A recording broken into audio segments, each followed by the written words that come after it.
Good morning, everyone. Must be Monday morning. You'll have to excuse the stuffiness. Apparently, the allergy fairies attacked me in the night, and I am now snuff, suffering and snuffling. Um, but it's all good. Fluffy brain does not mean a non functioning brain. And I'm here after a wonderful weekend. I did a wedding for a beautiful couple up in Maine, and I got the opportunity to stay in a beach house, which was extremely relaxing. The smell of the sea roses. I might just have to write about Maine so that I can describe those sea roses because the smell, I can't even describe it.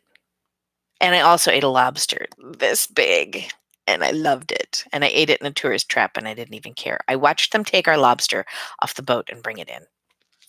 It was really yummy.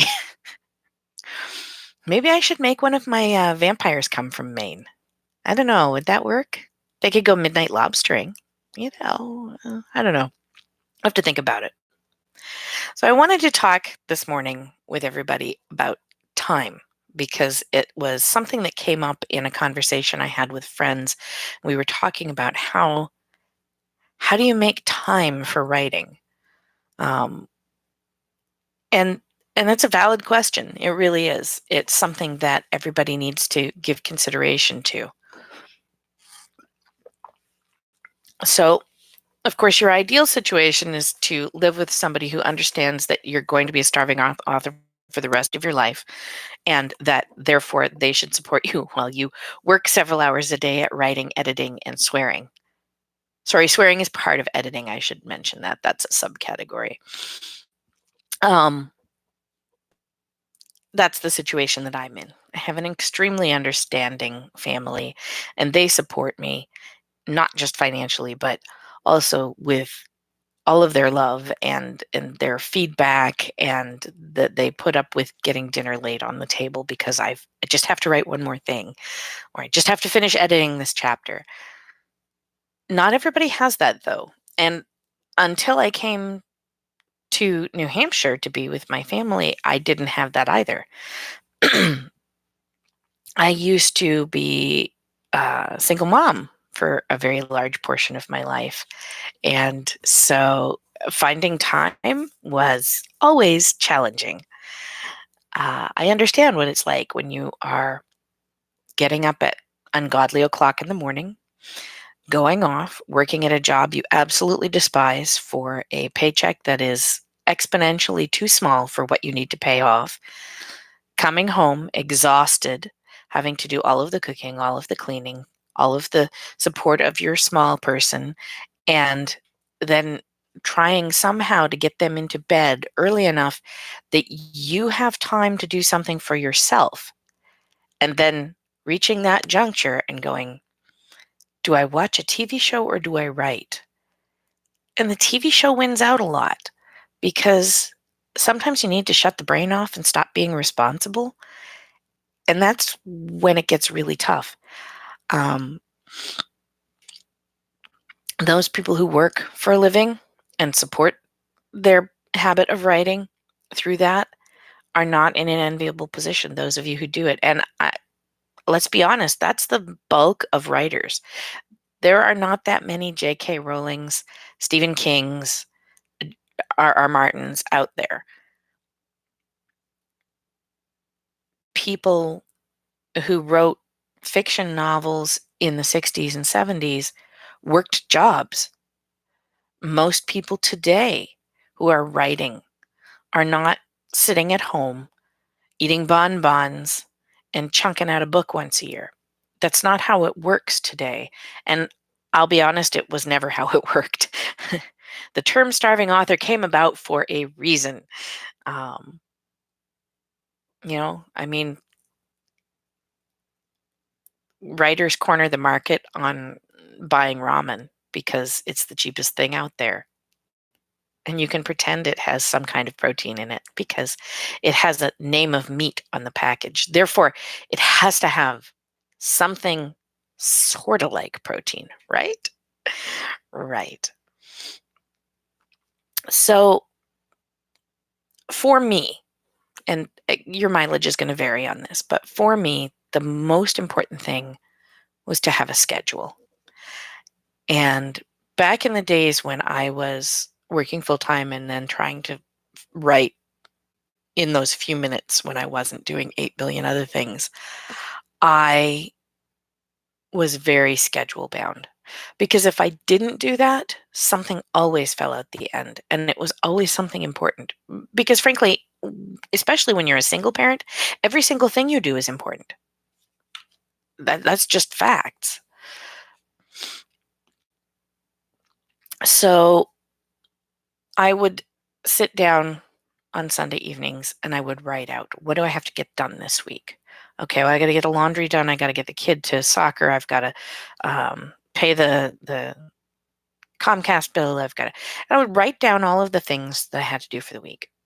And then I would space them out as evenly as I could. And hopefully the bill paying happened before people started calling me and yelling.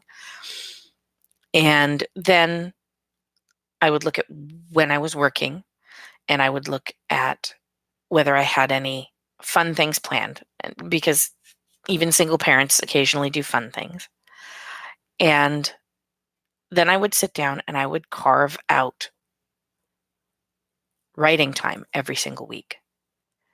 And it was hard. And a lot of times I resented it. I didn't want to sit down and write. I wanted to drink some coffee and play Doom on my computer. But I had to. And that's kind of the bottom line. If you want to be a writer, you have to write. That's it. Making the time for it might be something that you have to do every day. As an author, I do better when I write every day. Even if I'm only writing for 10 or 15 minutes, that ability to take and make that short period of time where I have to focus on my creativity helps in the long run. And so I have to be really careful with that. I have to make sure that I get something done pretty much every day. I give myself the weekends off because I need to have fun. And I'm often not anywhere near a computer. So I figured that's a fair trade off.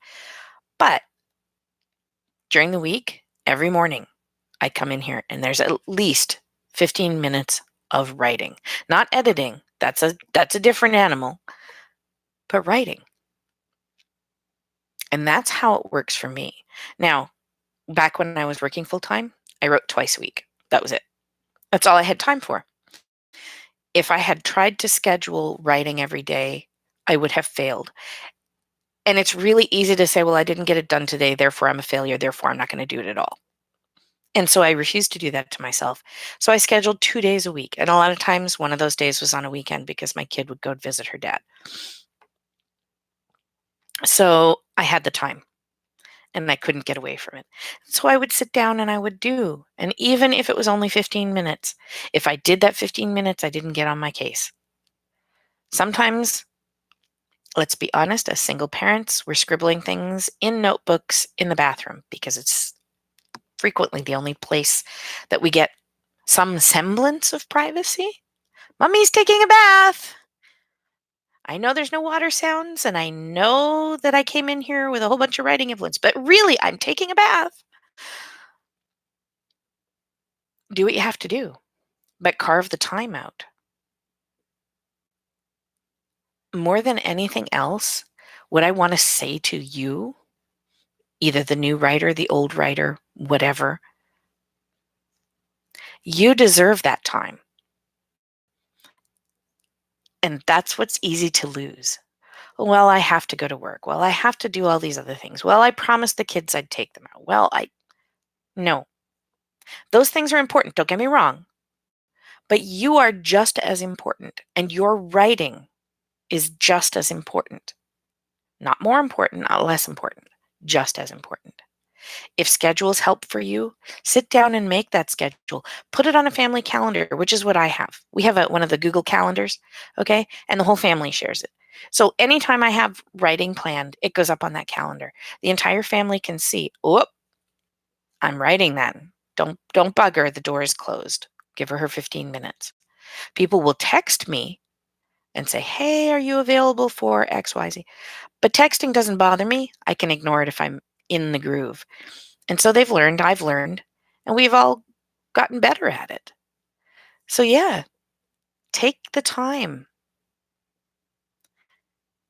The other thing that I do is when I sit down at the keyboard and I look at those letters down there and I look at the screen, I take a moment and I say to myself, you are an author. You can do this. It doesn't matter if anybody else sees it. You are an author. Taking that moment to say the words might be a fake it till you make it thing.